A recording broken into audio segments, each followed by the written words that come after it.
Ilang alternate routes sa Mangaldan, Pangasinan pansamantalang isinara dahil sa road rehabilitation. Sundan sa report.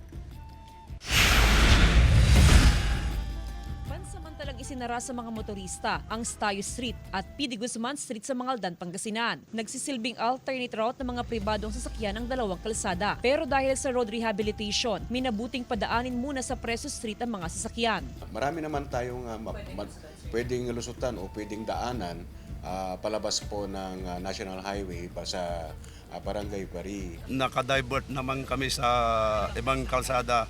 Siyempre, pag alam mo ng sarado, doon ka nadadaan sa may kalsada. Binabantayan ng poso ang mga sasakyan na nakaparada sa gilid ng alternate routes. Ito kasi nagiging problema ngayon ng mga pribadong sasakyan.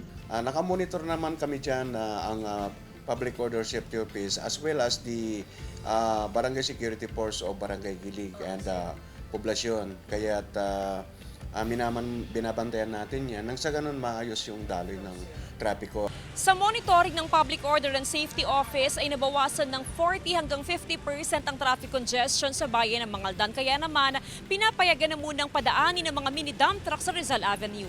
Ayon sa poso, pahihintulutan ng pagdaan ng mga mini-dump truck sa Rizal Avenue ngayong bakasyon. Pero pagdating ng pasukan sa paaralan, pababalikin din sila sa kanilang dating ruta sa Duyala Road. Kasama si Henry Duminsil, Jasmine Gabriel Galban, One North Central Luzon.